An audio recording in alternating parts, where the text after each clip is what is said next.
नमस्कार दर्शकों, उत्तराखंड डायरी के इस खास अंक में आपका स्वागत है। आपके साथ मैं रेनू प्रेती। आज के अंक में सबसे पहले बात करेंगे परीक्षा पर चर्चा कार्यक्रम की।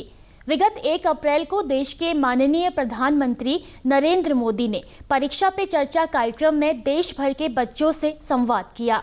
इस कार्यक्रम में पीएम नरेंद्र मोदी ने परीक्षा के मुद्दों जैसे तैयारी के तरीकों, तनाव कैसे दूर करें आदि के बारे में छात्रों, अभिभावकों और शिक्षकों के साथ बातचीत की। राजधानी देहरादून के राजभवन व कई केंद्रीय विद्यालय लाइव इस कार्यक्रम से जुड़े। देखें हमारी ये रिपोर्ट। शुक्रवार 1 अप्रैल को देश के माननीय प्रधानमंत्री श्री नरेंद्र मोदी जी ने परीक्षा पे चर्चा कार्यक्रम के अंतर्गत देश के छात्रों, शिक्षकों एवं अभिभावकों से परीक्षा संबंधित संवाद किया। नई दिल्ली स्थित तालकटोरा स्टेडियम में आयोजित परीक्षा पे चर्चा कार्यक्रम का ये 5वां संस्करण था, जिसमें करीब 1000 छात्र छात्राएं प्रधानमंत्री से सीधे रूबरू हुए, तो वहीं लाखों लोग वर्चुअल माध्यम से लाइव इस कार्यक्रम से जुड़े रहे। इसी क्रम में प्रदेश की राजधानी देहरादून में भी तमाम छात्र छात्राएं वर्चुअल माध्यम से इस कार्यक्रम के साक्षी बने। माननीय राज्यपाल पूर्व लेफ्टिनेंट जनरल श्री गुरमीत सिंह ने राजभवन सभागार में प्रधानमंत्री श्री नरेंद्र मोदी जी का परीक्षा पे चर्चा संवाद कार्यक्रम को लाइव देखा। राज्यपाल के साथ विभिन्न शिक्षण संस्थानों के 155 से अधिक छात्र छात्राओं और शिक्षक भी मौजूद रहे। ये बात सही है कि हर कोई चाहता है कि उसके समय का सदुपयोग हो, जिस काम के लिए समय लगाया है उसका उतना ही उसको लाभ मिले। और ये अच्छी सोच है और ये आवश्यक भी सोच है कि हमें हमेशा जागृत रूप से प्रयास करना चाहिए कि क्या मैं जो समय लगा रहा हूँ, मैं जो समय खपा रहा हूँ, उसका मुझे आउटकम मिलता है कि नहीं मिलता है। आउटपुट तो दिखेगा, आउटकम नहीं दिखेगा।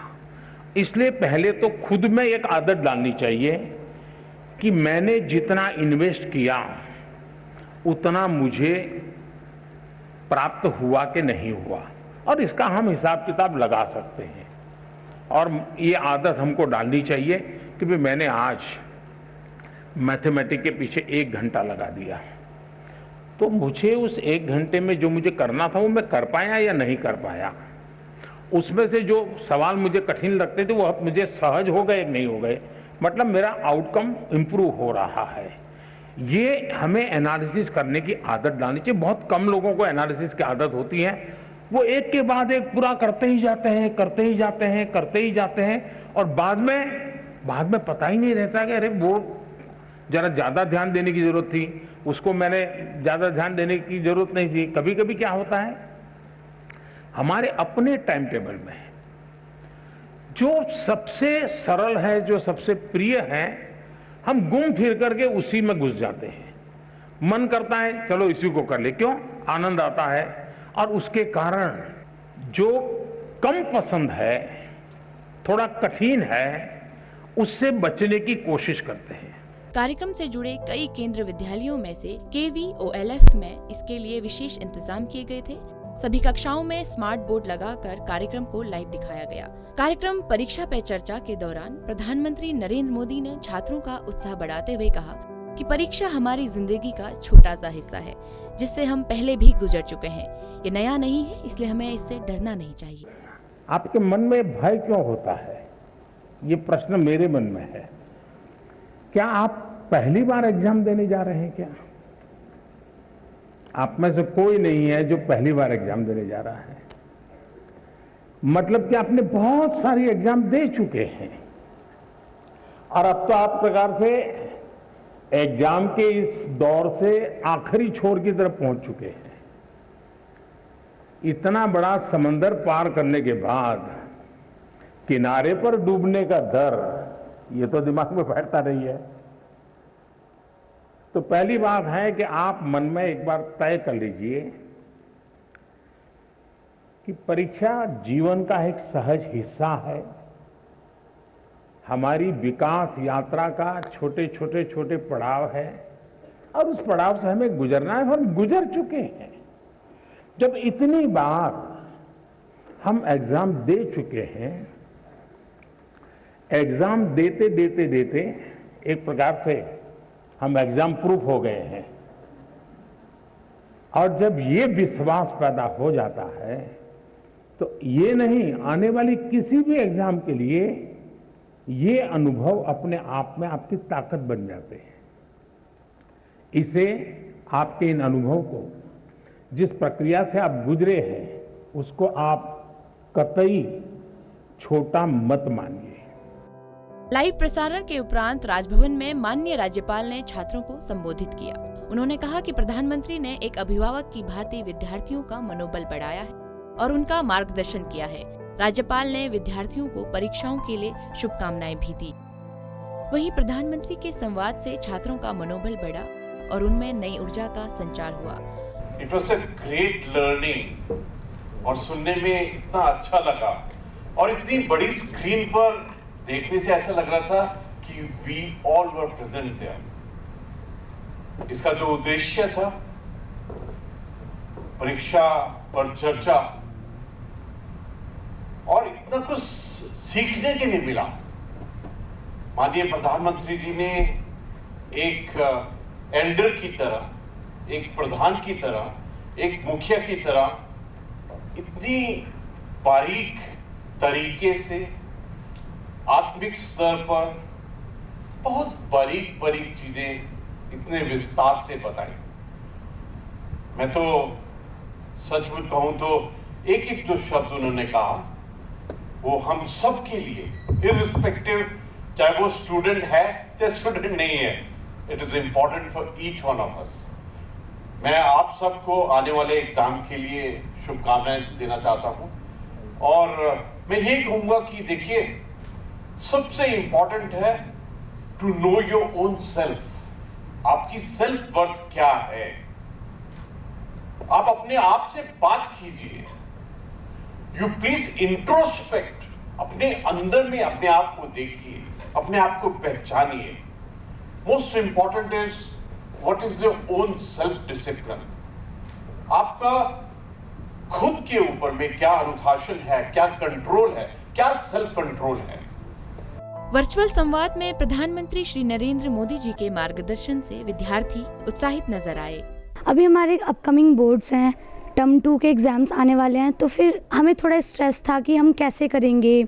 मतलब पैंडमिक के दौरान जो हुई चीज़ें, हमने घर से स्टडी की, ऑनलाइन स्टडी की, तो हमें प्रेशर था एक तरीके से कि मतलब हम लगातार पढ़ ही नहीं पा रहे थे इतना, ना लगातार हमारी राइटिंग प्रैक्टिस छूट चुकी थी। तो हमें ये सब, हम अपनी स्टडी को प्रोडक्टिव नहीं बना पा रहे थे, ज़्यादा देर लगातार पढ़ भी नहीं सकते थे। तो हमने बहुत सी चीज़ें सीखी कि हमें अपनी स्टडी को अपनी प्रोडक्टिव कैसे बना पाएंगे, लगातार कैसे पढ़ पाएंगे। सब कुछ मोदी जी ने जो बताया, हमारे सब क्वेश्चंस का आंसर हमें मिल गया। हमारे लिए बहुत प्रोडक्टिव चीज़ थी ये परीक्षा पे चर्चा, और हमारा स्ट्रेस जो था वो एकदम हल्का हो चुका है, तो हम बहुत रिलीफ महसूस कर रहे हैं। We got the golden opportunity to be the part of the Pariksha Pe Charcha program from our honorable Prime Minister, Mr. Narendra Modi. We are very happy to be part of this program. The program was very motivating and enlightening, and it is so good to see that our honorable Prime Minister is a part of this, and he is interested in motivating us and to decrease the stress of our examination. 2018 में शुरू हुए परीक्षा पे चर्चा कार्यक्रम हजारों छात्रों को अपने विचारों एवं आकांक्षाओं को प्रधानमंत्री के साथ साझा करने का अवसर देता है। इसलिए हर छात्र, शिक्षक, अभिभावक इस कार्यक्रम का बेसब्री से इंतजार करते हैं, जो कार्यक्रम को अपार सफलता प्रदान करता है। जिस तरह से पीएम मोदी ने बच्चों को तनाव मुक्त होकर परीक्षा से संबंधित जानकारी दी, ठीक उसी प्रकार यदि हम अलग अलग किताबें पढ़ने में दिलचस्पी बढ़ाएं तो कई तरह का ज्ञान अर्जित कर सकते हैं। हिंदी साहित्य जगत में समय समय पर लेखक व कवि अपनी रचना पुस्तकों के माध्यम से प्रकाशित करते रहते हैं। इसी क्रम में संस्कृत विश्वविद्यालय की पूर्व कुलपति डॉक्टर सुधा रानी पांडे द्वारा स्वरचित पुस्तक विजयनी का लोकार्पण समारोह आयोजित किया गया। कार्यक्रम में क्या कुछ खास रहा, जानने के लिए देखें ये रिपोर्ट। 3 अप्रैल रविवार को विदुषी लेखिका डॉक्टर सुधा रानी पांडे, पूर्व कुलपति उत्तराखंड संस्कृत विश्वविद्यालय द्वारा रचित नाटिका विजयनी का लोकार्पण समारोह ONGC सभागार देहरादून में संपन्न हुआ। कार्यक्रम में मुख्य अतिथि के रूप में अपर मुख्य सचिव उत्तराखंड शासन श्रीमती राधा रतूड़ी, अति विशिष्ट अतिथि के रूप में कार्यकारी निदेशक एवं संस्थान प्रमुख ONGC अकादमी देहरादून के मनोज बर्थवाल जी ने कार्यक्रम को गरिमा प्रदान की। सारस्वत अतिथि के रूप में डॉक्टर मधु शर्मा वरिष्ठ साहित्यकार श्री असीम शुक्ल, पूर्व महानिदेशक police Uttarakhand Shri Anil Raturi, IAS Shri Lalit Mohan royal उपस्थित रहे। कार्यक्रम की अध्यक्षता हिंदी साहित्य समिति के अध्यक्ष डॉक्टर राम विनय सिंह, संचालन कवि साहित्यकार श्री शिव मोहन सिंह ने किया। इस अवसर पर विदुषी लेखिका डॉक्टर सुधा रानी पांडे ने कहा कि कालिदास की जीवन गाथा एवं कथा वस्तु हेतु नाटक में मंदाकिनी के तट पर स्थित प्रसिद्ध सिद्धपीठ कालीमठ का उल्लेख किया है तथा मंदिर में शिलापीठ पर अंकित पंक्तियों द्वारा कालीमठ का ऐतिहासिक साक्ष्य भी उद्धृत किया गया है। विजयिनी पुस्तक जिसका लोकार्पण आज होने जा रहा है वह विश्व विश्रुत कवि कालिदास की विदुषी पत्नी विद्योत्तमा के जीवन वृत्त पर आधारित है। कहा गया है पुष्पेशु दाती नगरीषु कांची नदीषु गंगा कवि कालिदास। कालिदास महान विद्वान कवि हुए हैं और कवि कुलगुरु कहलाए, किंतु प्रारंभिक जीवन में उनकी किंवदंती है कि वो मूर्ख थे और विद्योत्तमा के शास्त्रार्थ के साथ वो विजयी हुए। फिर जब उनकी मूर्खता खुलती है तो विद्योत्तमा उनको निष्कासन करती है। गृह त्याग के बाद वो जब लौटते हैं तो महान विद्वान होकर लौटते हैं। कालिदास को अधिकांश विद्वानों ने, किसी ने मध्य प्रदेश का माना, किसी ने उज्जैनी का, किसी ने नागपुर का, किसी ने बंगाल का, किंतु कई विद्वानों के आधार पर मैंने कालिदास को उत्तराखंड का इत्यादि सिद्ध किया है। उनके समस्त कृतियों में जो वर्णन है कालीमठ का, कविल्ठा गांव, तो वो सारी प्रतिबिंब जो हैं कालिदास को उत्तराखंड के प्रति सिद्ध करते हैं। कालिदास ने कहा है अपरितोषाद विदुषाम, जब तक विद्वान लोग संतोष ना हो तब तक कृति की सार्थकता पूरी नहीं होती। मैं आपकी बहुत बहुत आभारी हूँ। कालिदास के संदर्भ में आपने जो एक चिंतन का सूत्र छोड़ा है वह इस चैत्र नव संवत्सर के प्रथम वर्ष में विक्रम के नवरत्न के एक स्मरण के रूप में वह चिरस्थायी रहेगा। मुख्य अतिथि राधा रतूड़ी ने कहा कि आजादी के अमृत महोत्सव के उपलक्ष्य में महिला सशक्तिकरण के क्षेत्र में डॉक्टर सुधा पांडे जी की ये पुस्तक एक महत्वपूर्ण उपलब्धि है। श्री ललित मोहन रयाल ने आधुनिक युग में कालिदास के जीवन वृत्त पर रचित कई रचनाओं का उल्लेख करते हुए कहा कि नाटक में विद्योत्तमा के सहज परिवेश को सुंदर ढंग से गूंथा गया है। यह पुस्तक वास्तव में नाटिका है। काव्य की एक विधा होती है नाटिका, उस विधा में ही डॉक्टर सुधा रानी पांडे जी के द्वारा यह पुस्तक लिखी गई है। विदुषी विद्योत्तमा के बारे में आप सभी जानते हैं कि महाकवि कालिदास की पत्नी थी। महाकवि कालिदास की जिस प्रकार की प्रशस्ति रही है, उस दृष्टि से विदुषी विद्योत्तमा को अगर हम देखेंगे तो साहित्य के रूप में उनका कुछ भी उपलब्ध नहीं होता, किंतु शास्त्र मर्यादा की रक्षा में उनका बहुत बड़ा योगदान रहा है। हो सकता है कि अनंत कालखंड की वजह से बहुत सारी चीज़ें अतीत में खो गईं जो आज उपलब्ध नहीं हैं, लेकिन जहाँ भी महाकवि कालिदास हैं वहाँ विदुषी विद्योत्तमा का व्यक्तित्व अपने आप सहज रूप से वहाँ झांकता हुआ दिखाई पड़ता है। और जहाँ भी हम विदुषी विद्योत्तमा का नाम लेते हैं तो महाकवि कालिदास निश्चित रूप से उनके भीतर झांकते हुए दिखाई पड़ते हैं। वास्तव में ये दोनों एक दूसरे के साथ अन्योन्य भाव से समाहित हैं और भारतीय संस्कृति, भारतीय मर्यादा, भारतीय आचार विचार और काव्य संस्कार की रक्षा में इन दोनों का महनीय योगदान है। श्री असीम शुक्ल जी ने कहा कि डॉक्टर सुधा रानी पांडे जी द्वारा रचित नाटिका विजयिनी में सात्विक, अहम और विनम्र निहित है। विद्योत्तमा और दम्भ होते हुए भी मूल्यों के रक्षण की जो भावना है उसको इस विजयिनी संज्ञा प्राप्त इस रचना में पूरी तरीके से आद्योपांत जी ने बड़ी बारीकी के साथ समझाया है, लिखा है, जिसे हमें और बारीकी से पढ़ करके समझने की आवश्यकता है। जहाँ तक मोहन राकेश का नाटक है आषाढ़ का एक दिन, आषाढ़ के एक दिन में भी है विद्योत्तमा, वो है मल्लिका, उनकी प्रेमिका है मल्लिका। मल्लिका के रूप में कालिदास के साथ विद्योत्तमा ही चल रही है, लेकिन वो प्रेम असफल हो जाता है और कालिदास का विवाह मोहन राकेश ने ऐसा दिखलाया है कि कश्मीर की राजकुमारी प्रियंका मंजूरी से उसका विवाह हो जाता है उनका, कालिदास का। तो प्रश्न यहाँ ये उठता है कि इस ग्रंथ के माध्यम से, इस रचना के माध्यम से आदरणीय सुधा जी ने अपने भीतर का दिव्य निकाल करके रख दिया है। समाज के हाथों में, पाठकों के हाथों में अपने भीतर का दिव्य जो है वो रख दिया है।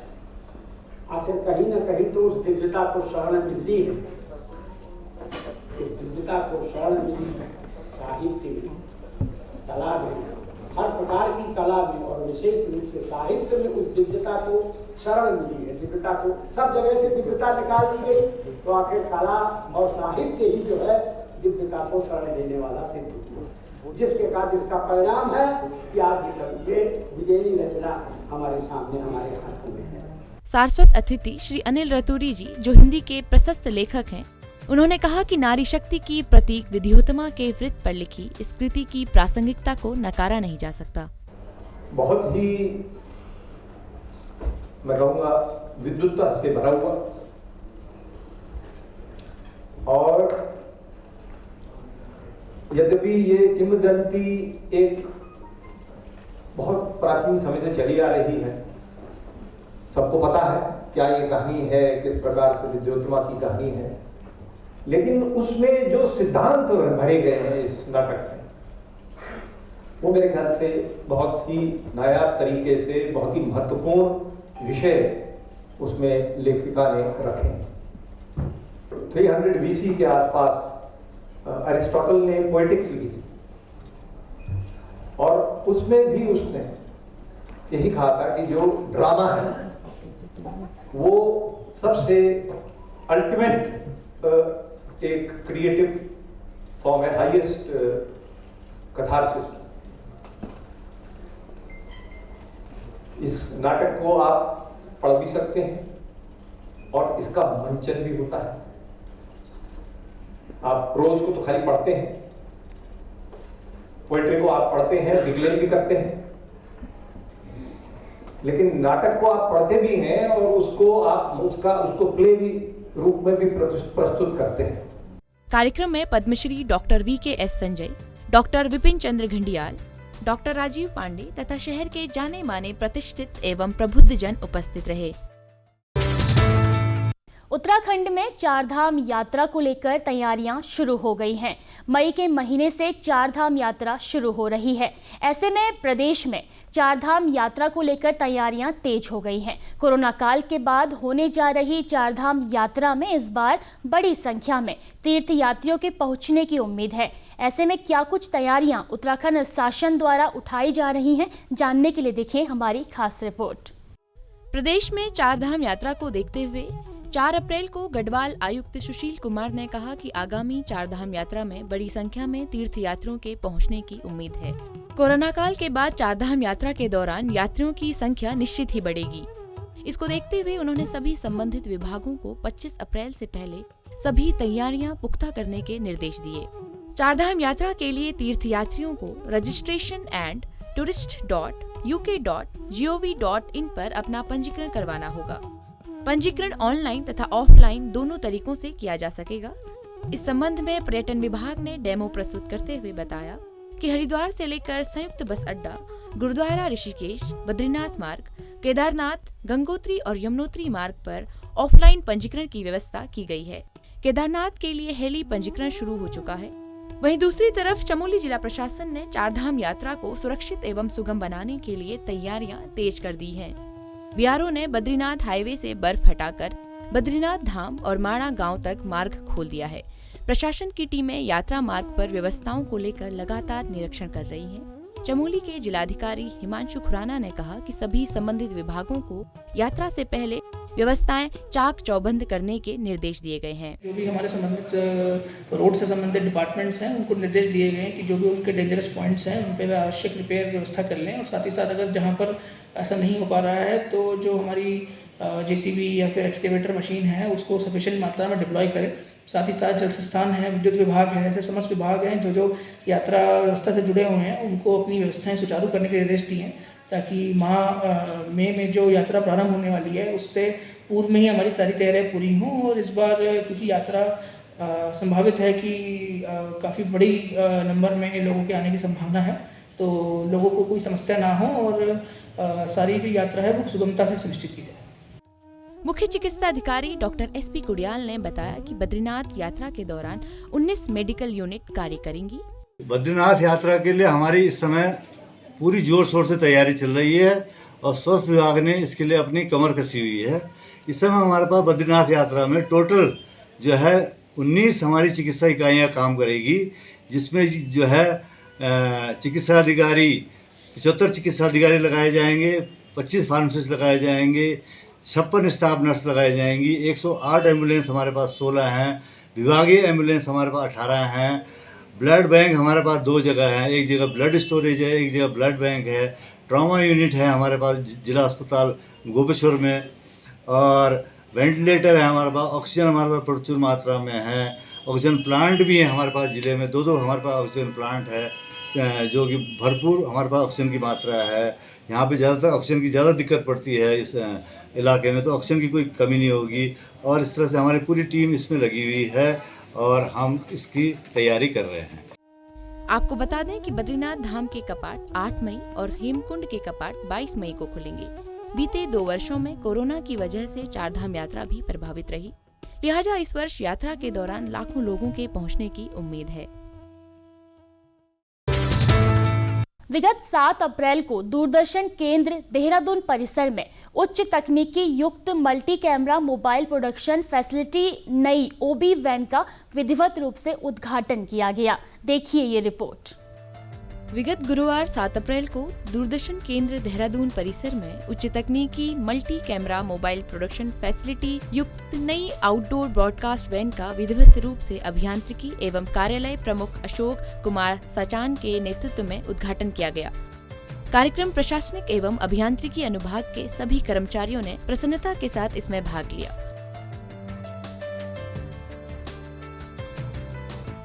पूर्ण रूप से एचडी प्रणाली युक्त यंत्रों से लैस ये वैन 24/7 डीडी उत्तराखंड के कार्यक्रमों की गुणवत्ता में 4 चांद लगाएगी। 4 एचडी कैमरों के माध्यम से इसके द्वारा कार्यक्रम निर्माण किए जाएंगे। ये एक चलता फिरता स्टूडियो के रूप में कार्य करेगा। तो दर्शकों, हमारे आज के अंक में बस इतना ही। मुझे दीजिए इजाजत। नमस्कार।